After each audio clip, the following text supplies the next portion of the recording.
Hey guys, this is Jay Calderon with Jay Unboxing here, giving you my immediate reaction to Tszyu versus Stevie Spark. This fight took place at the Newcastle Entertainment Centre in Newcastle, New South Wales, Australia, and actually aired live on ESPN Plus in the wee hours of the morning here on Wednesday. It was a junior middleweight clash, no title on the line, but an interesting little scrap considering you were having a replacement opponent kind of at the last minute, featuring a rising star in the making perhaps at junior middleweight.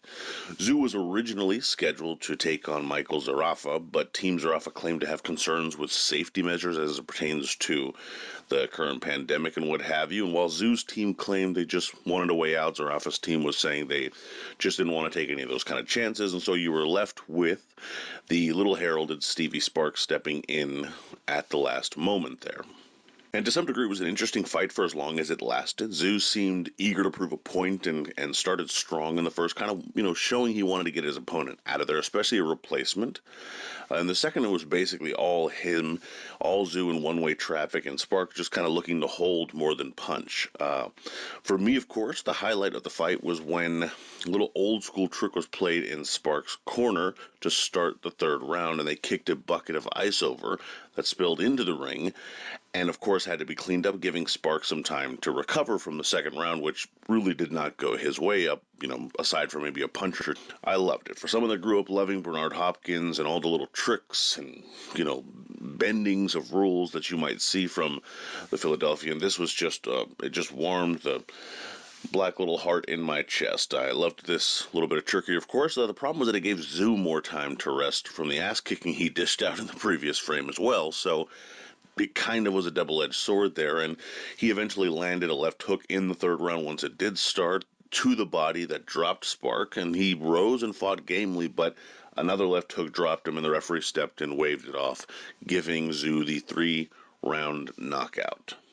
Really the only concern that I had for Tszyu here in this fight was, not that so much he was going to look over Spark, because I didn't really give Spark much of a chance to win, but would he look perhaps worse than you'd like to see him look based on him being a little too eager in this fight? And that's kind of what happened here to me.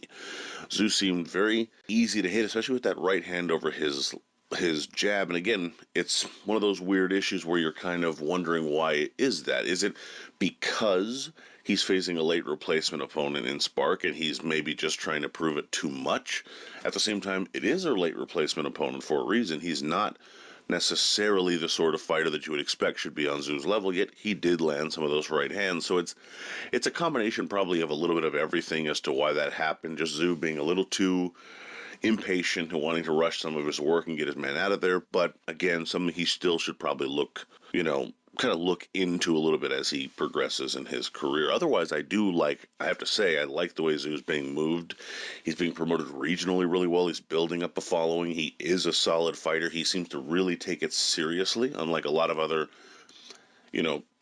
sons of fighters that I could mention that just did not seem to take the sport nearly as seriously. He actually looks like a guy who takes the craft of boxing very seriously and is giving it the respect it deserves inside the gym. So I do appreciate that in him, and I like how he's developing as a fighter. And there are some great things.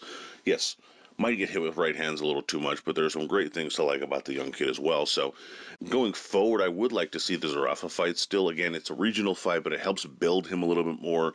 And it's also one of those things where there's a grudge match to it. So it's just, a guy who's been in there with, former world champions in Zarafa. It would be nice to see how Tszyu could go up against him and how he could look in those big moments. It's only going to help prepare him for those kind of bigger stages.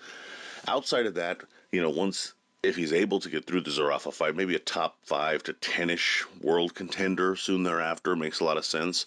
After the fight, of course, he did call out former welterweight and junior welterweight titleist in Danny Garcia, as well as former junior middleweight titleist Liam Smith and fellow unbeaten contender Magomed Kurbanov. Not terrible fights, in fact, kind of solid choices for different reasons, with something to gain in all of them. So it was not actually, they were reasonable calls as opposed to just, saying you want the very best in the world right now. It made a lot of sense to call them out for those different reasons. With Kurbanov, you probably get the credibility as he's another young rising star, and knocking him off would actually show something. That's probably the best win in some ways because of just, It's 2021 and he's a young, fresh fighter, and so is Tszyu. And if he's able to beat him, that kind of shows he's the stronger of, a lot of these younger contenders at 154 pounds. That being said, Liam Smith is a former champion at 154, so to be able to knock him off kind of shows, hey, at the very least, he's capable of somewhat competing with the guys that have held gold in the division, obviously, that which Tszyu finds himself currently. And of course, with Danny Garcia, you find probably the biggest name, if not maybe the best junior middleweight in the world, of course, because he has yet to really show his worth in this new division.